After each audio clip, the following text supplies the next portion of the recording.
For most Black Americans, especially those in the South, the front porch isn't just part of the entry into the house. It is the place we enter community. It's not just the comfort or safety we experience there, but it's where we do some people watching and good reflection. On the front porch is where we tell the truth with a little sweetener and an awesome time along the way. We take what we learn and we act. On this episode, we discuss all things related to youth, education, community, and the politics of people.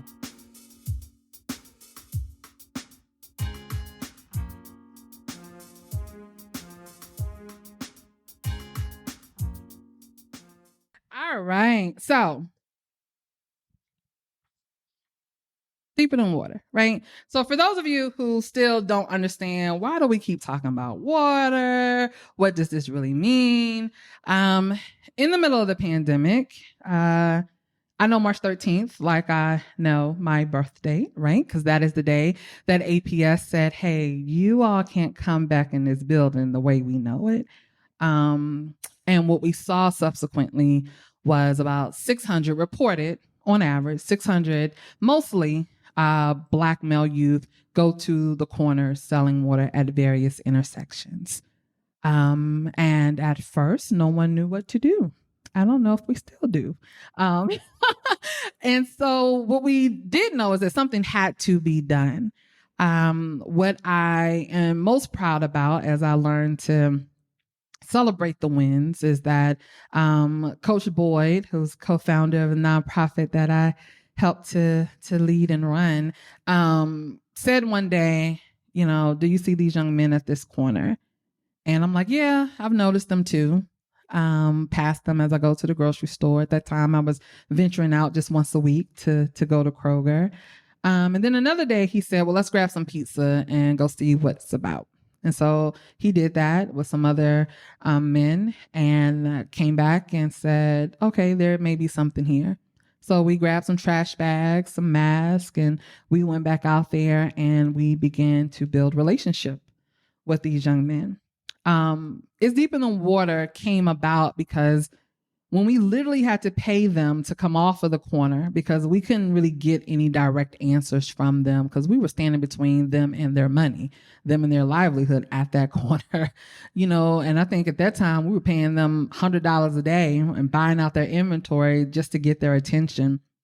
What we realized very quickly is that we were really dealing with the latent effects of poverty. Not just the fact that water was a low-hanging fruit or that everybody decided to pick up a water bottle and some coolers. They were really out there because they were impacted greatly by poverty. And so that's what I mean by it being deeper than water. Water was the vehicle, as water usually is, to carry us someplace. Water is going to constantly move. When water stays still, it becomes stagnant. It begins to smell. It begins to attract mosquitoes, right? It becomes unhealthy for you. But moving water is water that you can digest. Moving water is water that you, as Aaron, you know, subtly places, hey, hydrate. Moving water is what we want. And so I want to make sure that we just have that context. So in that, and going back to the part of March 13th and not being able to return back to schools, just across the state, it wasn't just APS, right? It was all schools. We were in a pandemic. We were quarantining, and we learned very quickly that everybody could not quarantine. Quarantine was not an option for everyone.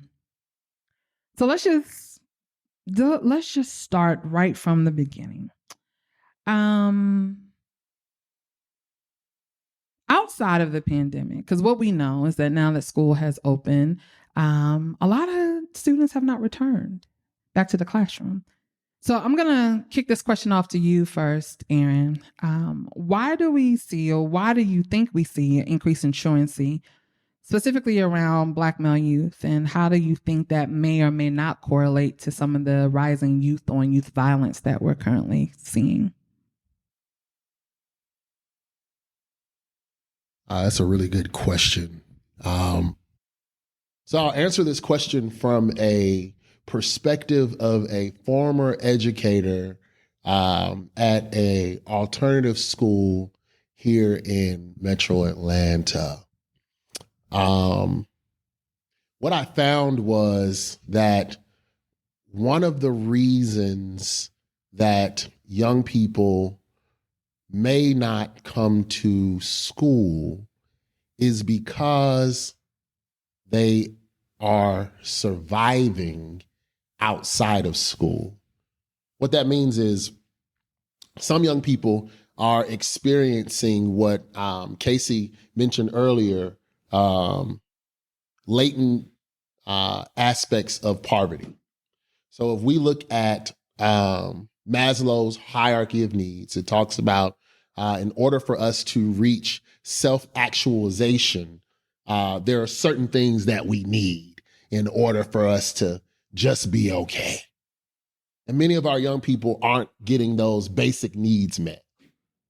So if I am forced to make a decision to eat, pay for somewhere to sleep, pay for clothes, not only for myself, but maybe my little sister or little brother, or go to school, I'm going to do what needs to be done for me to ensure the safety and health of my family.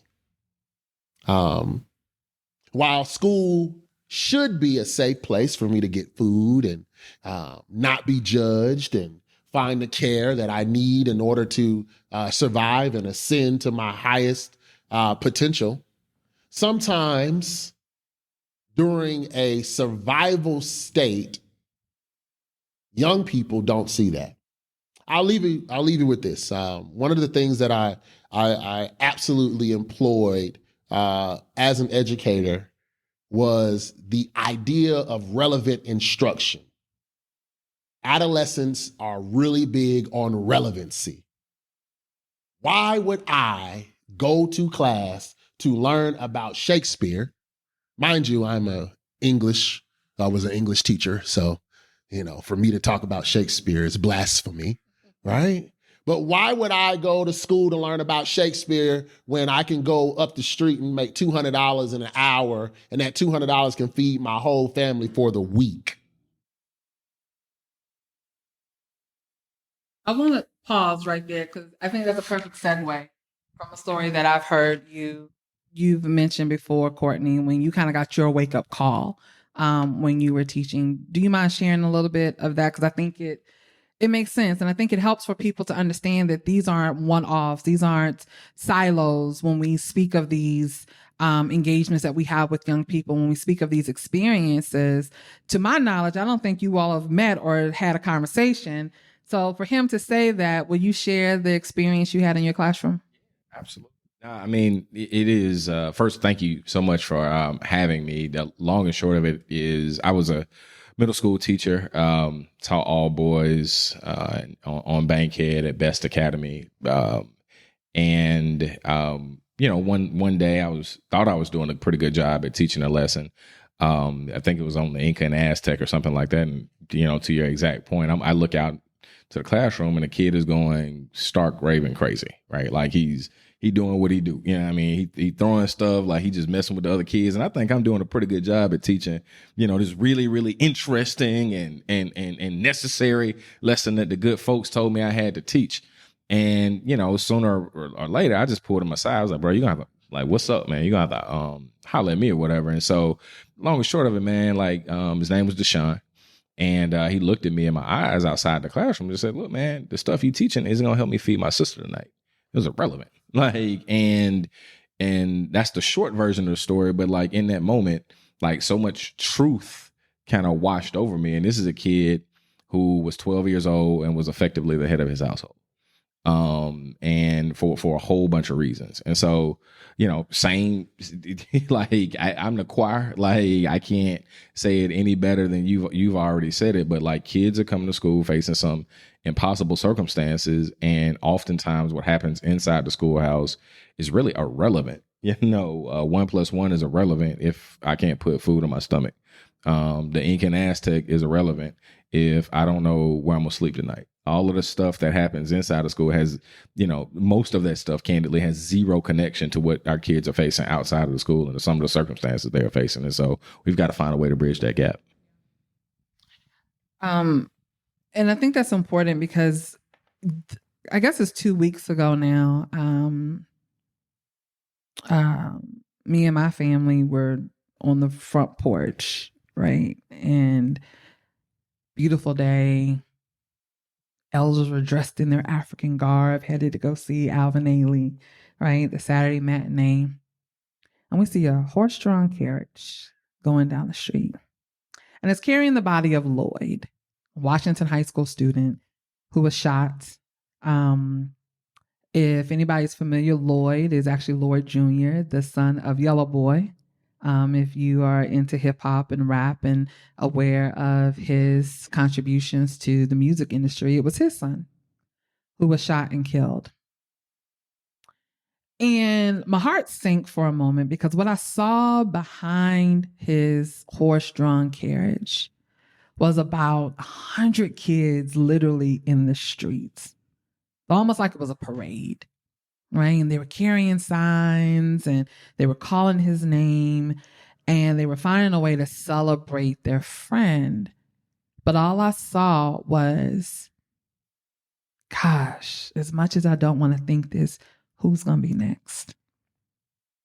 And, I tease people all the time because I sit on my porch and my name gets called. And sure enough, some young man's walking down the street and all he starts yelling is, Miss KaCey, Coach Boyd, right? And I'm like, we know these children,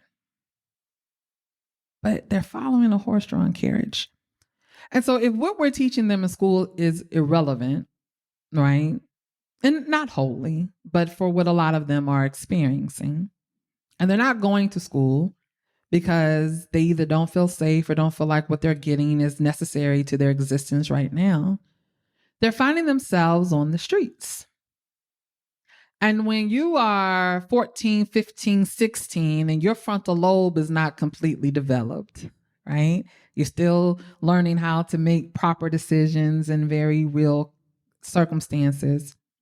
We're starting to see that there is more youth on youth violent acts happening, largely because they're spending more time by themselves, with themselves, without someone with a little bit of wisdom or experience helping to shape that frontal lobe. So with that, how do we feel, or what do we think could be done in terms of traditional education, or if it's something that the community needs to work harder at? But how do we focus or shift their attention to something that is going to help them versus continuing to give them the same things that aren't impacting their lives? And for as much as we're trying, it doesn't seem like we're moving the needle. It doesn't seem like we're doing much, because while that was 2 weeks ago, we know that those acts have happened since then. Someone else has lost their life since then. And so that, and dual question, and either one of you all can jump in. Gang activity is on the rise, right? Now, when I was growing up, you had the Bloods, the Crips, Latin Kings, maybe, right?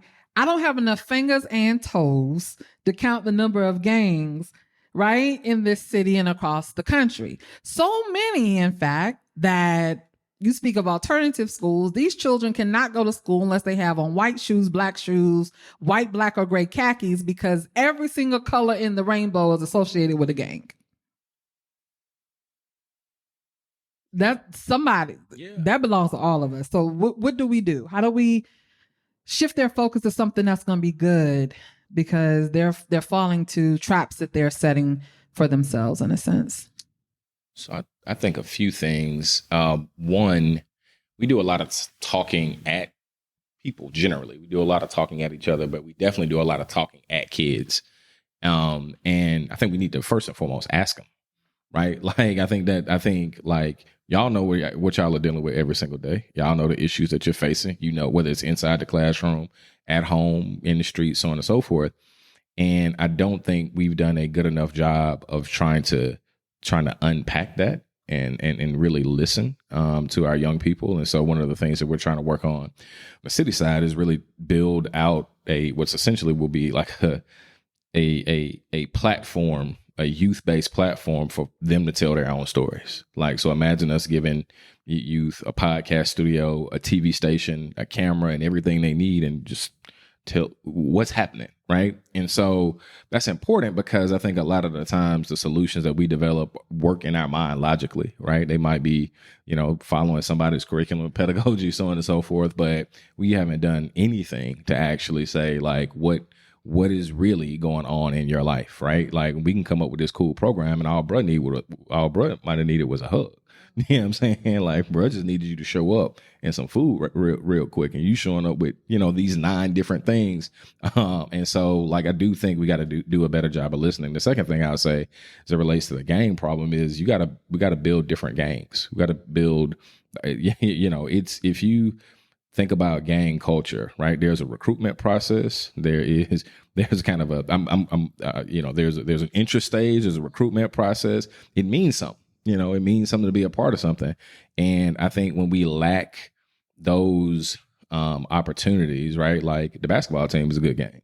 Midnight basketball is a great gang to be a part of, right? Like when I was growing up, I was playing baseball, I was in karate, I was doing so many other things that like I had that level of connection between folks who look like me. And so when I said we got to build better gangs, we have to build better gangs that are targeted towards the things that our young people have told us matter to them, that they actually want to do. Because that's essentially what's happening, right? And the folks who are turning our young people in the wrong direction are doing a way better job at recruitment. They're doing a way better job at making stuff meaningful, making stuff immediate, right? And we haven't done that. And so I think we've got to do a better job and build better gangs. That was good. I agree with a lot of what Brother Courtney said. There are a couple of things that I want to definitely highlight when we talk about violence in community, especially when we talk about young people. It is important that we have an equitable conversation. Courtney brought up the idea of the agency of young people and listening to them, listening to their voice. Oftentimes people act out because they are not seen or heard. I'll say that again. Oftentimes people in general act out because they are not seen or heard. You will see me one way or the other. And it is important for us to see and hear our young people, but it is also equally or even more important for us to tell the real story. And the real story doesn't feel good. The real story doesn't end up on the news. The real story doesn't sell. The real story isn't that 1 million Black kids are killing each other. I'm sorry. We can no longer villainize our young people. The data doesn't even support that. The data does not support that it's 1 million Black and brown kids who are killing themselves. But when you look on the news, you will be captivated by the idea that Black and brown kids are killing each other at an alarming rate. Now, as a Black and brown person, any rate is an alarming rate to me. But what we should be very clear about is telling the real story. Because when we say, oh man, there's so many y'all young people killing each other, it dehumanizes Black and brown kids. And when you dehumanize Black and brown kids, it's easier to mistreat them. It's easier for us to say, oh, well, I'm going to tell you what you need to do. Back in my day, you need to pull your pants up and you need to do this and you need to do that. It's easier for us not to listen to somebody who's not human. So I challenge everyone who is here or who's listening to my voice, start researching the data of violence in Atlanta. Demographic violence, it's out there. Now, as someone who works in violence intervention, I do suffer from trauma, right? Secondhand trauma. So it's harder for me not to see the children getting killed because I'm around them. But I also know that that is just a minute subset of real data. Because when we change the conversation, we can start having bigger, greater, more impactful, more empowering conversations with our young people. And they too will have more empowering conversations with each other. That's good. Yeah. No, I like that. And for the gang piece, let me put this out here. Sure. For the gang piece, you know what gang members are doing? They're listening and they're seeing. And again, we have to come from another perspective because joining gangs looks different than it looked 20 years, 30 years ago. Definitely. I'll leave it there. And I think the other important part around gangs is that they take care of each other. In order for me to make sure you stay a member of this gang, every need you have is going to get met. You need new shoes, I got you. You hungry? I'm going to make sure you have lobster and crab legs and whatever it is you're looking for today. You want the latest drip? We got you. You need some money in your pocket? And what happens is because, again, their frontal lobe is not completely developed. They think that this is going to continue, but then you got to pay a price someplace, right? And that's the part that I think a lot of our young people miss. But you brought up the humanity in something, right? And so I want to kind of shift us a little bit. We hear this context because a lot of times, not always, but a lot of times, young folks who find themselves in gangs come from very economically depressed communities, like they're seeking something, back to Maslow's hierarchy of needs, right? And so, at least in the Christian faith, there's this phrase that we hear a lot, that the poor will be with us always, right? When people don't want to do anything, right? It's like, well, I've got mine, you get yours. Poor people are always going to be around. And while that is true, there are some things that I think that we need to consider. Psalm 34:6 says, a poor man called and the Lord heard him. He saved him out of all of his troubles. And what we know is that, at least what I think, now I could be wrong, somebody check me, I don't think Jesus is going to physically walk the earth again. Now, he can change his mind if he wants to, but from what I know, I don't think that's going to happen, right? But he gave us instructions that as believers we're to do greater works than he did. And we often pray that we are to be the hands and feet of Christ here on the earth, right? We're supposed to meet the needs. But for that to be a truthful statement, it means that those of us who hear of those who are impoverished, that we then have to show up in some capacity. Psalm 82:3 tells us that we are to defend the weak and the fatherless, uphold the cause of the poor and the oppressed. And in my work, I see the fatherless often. And what we know is that we have to sometimes stand in the gap to help defend them when others want to blame them and not acknowledge their circumstances or offer support and help them experience a different outcome. Now, I mentioned the scripture of the poor will be with you always, or the poor will always have you is actually what the scripture reads. Matthew 26:11. Now, there's a difference between the poor will always be with you and the poor will always have you. Right? And so most of us read that and we stop right there. But the remainder of the sentence says, but you will not always have me. And the essence of this is that there will always be poor people in the land. Therefore, I command you to be open-handed toward your fellow man who are poor and needy in your land. So yes, poor we will always have, but then the command is that we are to be open-handed and we are to take care of those who are needy and who are poor, right? And I think not even just faith-based, but just as we have sociological conversations, political conversations, we stop at the part that proves our point. And then we absolve ourselves from the responsibility of why the conversation is being had in the first place. Which leads me to something that I've wondered for a while, and this may be the sticky question of the night. The sticky question of the night, right? And as much as I'm tired of this statistic, I'm going to say it, I'm going to read it.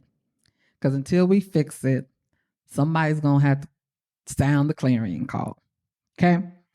In Atlanta, if you are born in poverty, you have a 4% chance of getting out of poverty.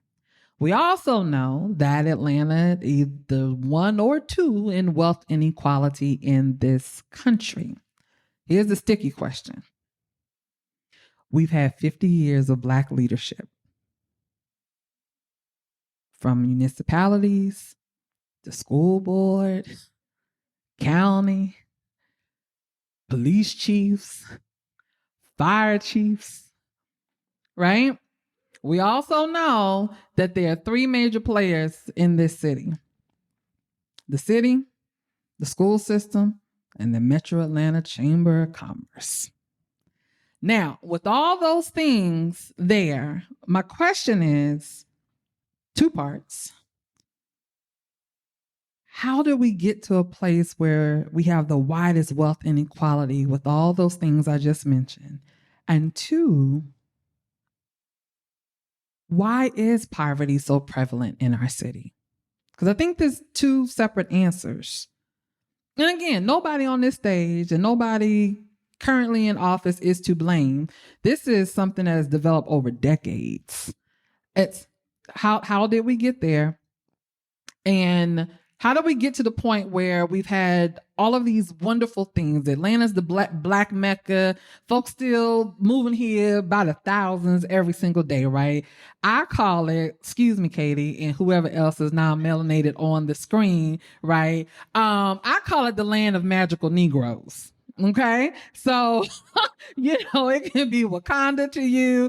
To me, people see Atlanta as the land of magical Negroes. You move to Atlanta and all your problems going to be solved. You're going to find your man. You're going to find your wife. You're going to be rich, right? You're going to live the life. Then you get here and we got kids selling water in the street.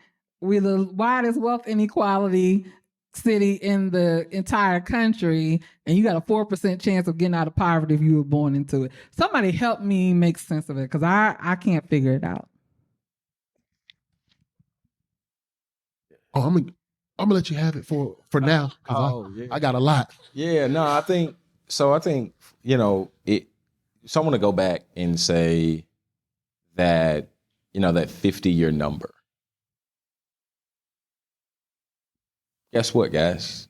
We did not solve 400 years of problems in 50 years, right? And so, like, the issues that face Black people, starting in 1619, right? Like, and we're still dealing with the negative effects of slavery and Jim Crow, and the Black codes and redlining and everything. Like, our communities were intentionally designed to keep us trapped in poverty.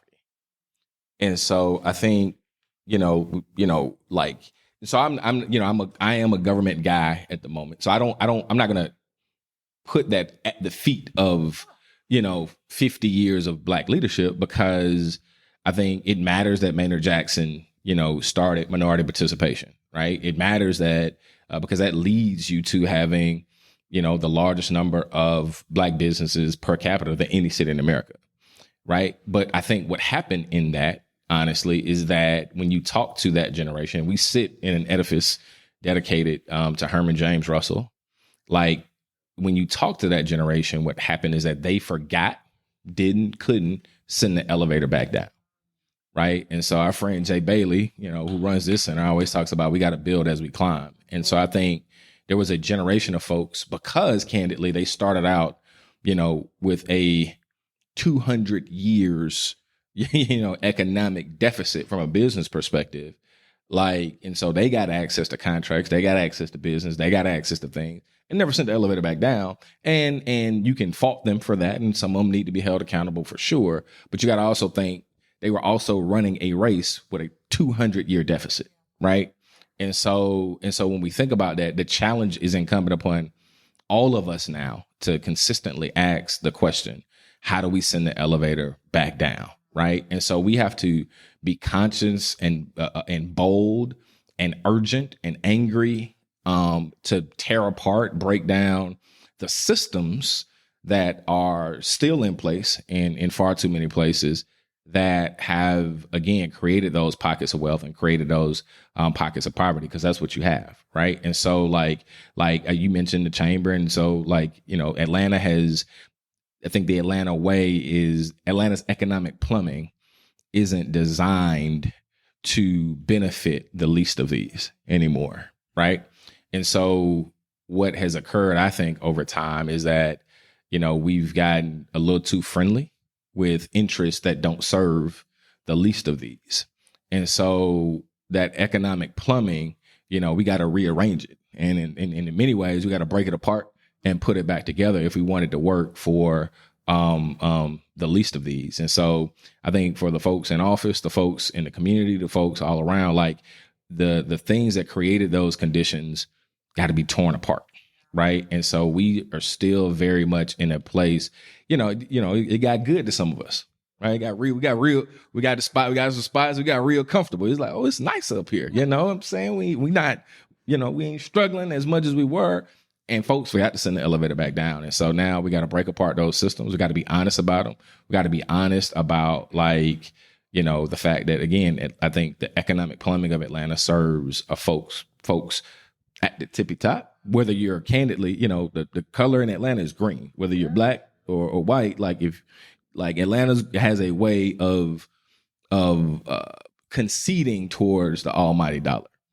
And we've got to, that rips us apart, that particularly if you're a person of color. So we got to be honest about it. And then we got to break down those systems with a degree of anger and urgency. That's that righteous indignation. But I love that analogy of sending the elevator back down. And I'm all for deconstructing and tearing up some stuff, and we figure out how to put it back together. What you got, Aaron? Yeah, I'll be quick. That means no. I know my. Go ahead. I'll be quick. So I think that language means something. Language means things. It is important for us to utilize proper language. Brother Courtney, again, you are doing an amazing job of uplifting some real truth. I work with a mental health organization, and I've worked in this space for a while, and no one asks someone who has experienced sexual trauma to get over it the next day. But we ask Black people to get over 400 years essentially the next day. So if we really want to play with numbers, my father is in his 70s. If we want to talk about slavery being quote unquote over, Jim Crow, my father was young during Jim Crow. I consider Jim Crow slavery. My father lived in slavery. So we have to have a bit of grace and understanding in our conversation when we talk about Black people leading Black people as well. So this is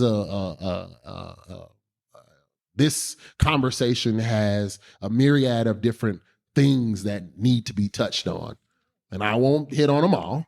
But what I will say is just super important for us to understand how we are utilizing our language to uplift our people. And we have to understand that, yeah, some people are saying, hey, I've made it. I'm at the top. And some of our elders feel like because they were hazed by society, they were hazed by this union, that the struggles that our young people are experiencing aren't valid. I was hazed, so you got to get hazed. We see that in the corporate world. We see that in education. We see that all around. I had to struggle utilizing this encyclopedia. How dare you use this internet?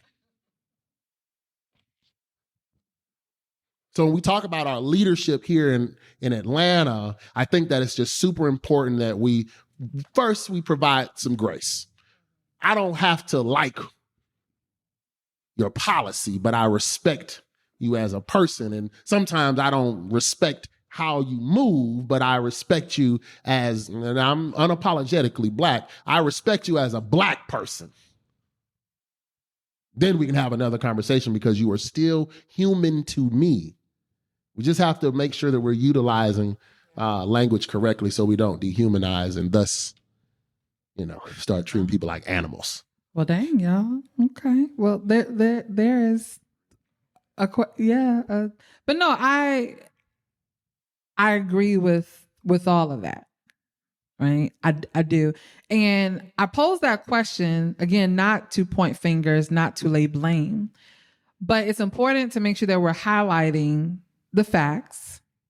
But I also feel like there's another layer to this that we have allowed to go kind of under the radar. And I believe this is where the real accountability lies. And that's with community and faith leaders. Because with the grace that we offer to governmental officials and, elected officials, there's only so much they can do.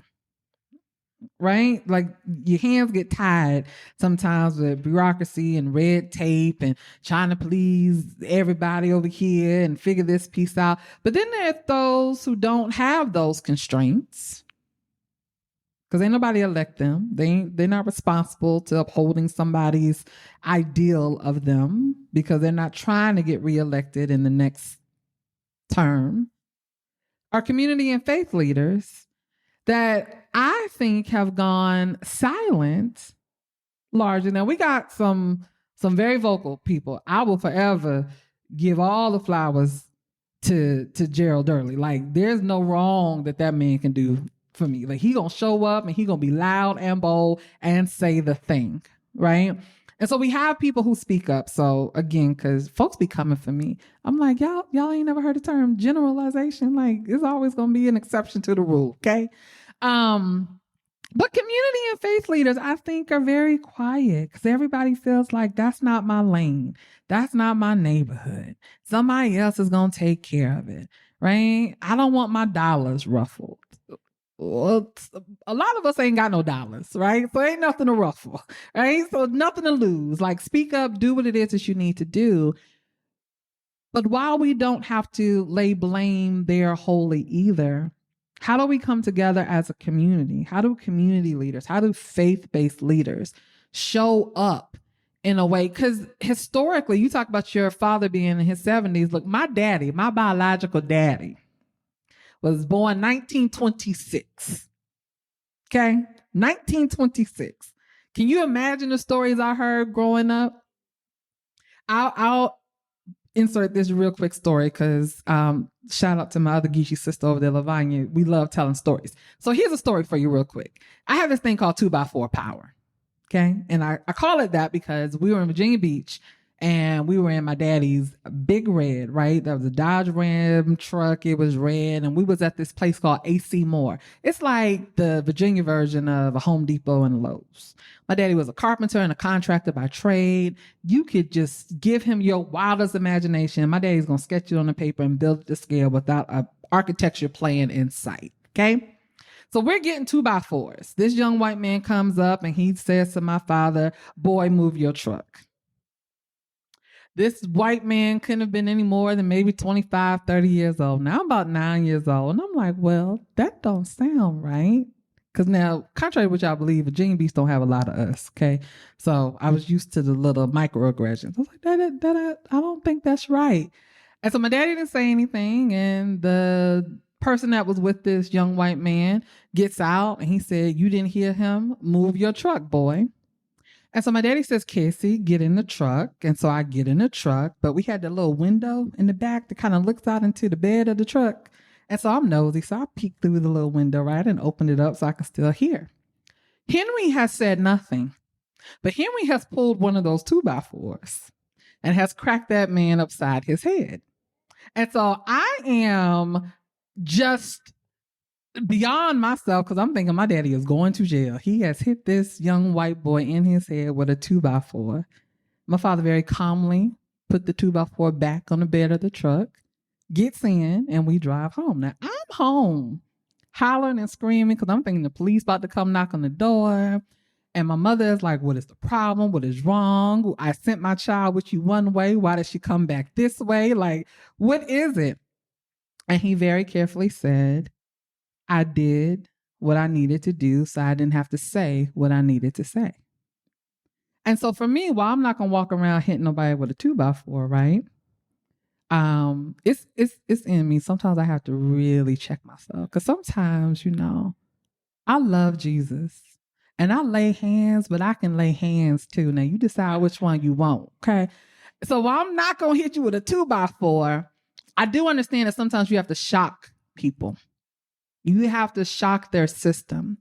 And I mentioned that really quickly because one of the things that I loved about my father, which I think is what inspires me to do the work that I do, is because Daddy was Uncle Henry to everybody on that block.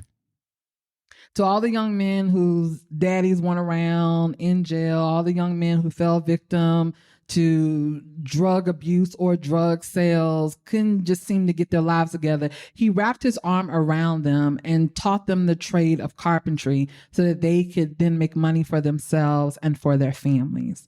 And a lot of them went on to do some amazing things. And like in all situations, he couldn't save them all either. But my father was a man of God. And he saw that as an extension of loving God by loving these young men who didn't have someone to love them and making sure that they had something that would allow for them to take care of themselves. And so I saw community and I saw what it meant to lead with your faith through the example that my father gave to not just the boys on the block, but even to our own family members. When my father passed, in the obituary, had all of his 9 children listed, his adopted son, so that made 10 of us. But then there was 5 other young men that we could not ignore in acknowledging. That was my Uncle Wendell, my cousin Purnell, my cousin Terrence, it was my cousin Peanut, and it was Cheese, right? Those 5, had my father not been in their lives, who knows where they would have ended up. But he saw it again as an extension of his faith, and he saw it as an extension of being a community member in Beechwood. And when I look, I don't see enough of us, one, leading with our faith or leading as a member of community to ensure that those who are finding their way and fledgling, we're quiet. We're dormant. Now, again, not all our fault either, because, you can't say much to somebody's child anymore. I ignore all that. Let me just put everybody on notice. Your child acting a fool around me, I'm going to say something to her. Me and you can just have a conversation later. Okay? Like, that's just what it is. You're not going to... Somebody got to get some order, and if it's not you, it's going to be me. But most of us are not going to say anything to other people's children for fear of that mama, that grandmama, that daddy, that auntie coming and asking you why you said something to my child. Right? But for those folks, I also see you have no community either, because if you have some community, you would be grateful for somebody saying, I caught what you didn't see. So they don't go out here and do the same thing to somebody else, and then you don't have a child anymore because somebody's not going to ignore it. What do we do? How do we get back to the village? How do we get back to community? And how do we charge our faith leaders? We got to do more than preach and get happy on Sunday mornings, right? Like, we have to go outside the 4 walls. We have to engage in relevant ministry. As we talked earlier about relevant education, it's the same thing. And what government officials can't do, community and faith-based leaders should be able to do. But they feel disempowered, disconnected for some reason. But I also believe we have not put the onus back on them to say, how do you preach on Sundays and then ignore our children Monday through Saturday? How do we encourage them? How do we get back to that? I'm gonna jump in real quick.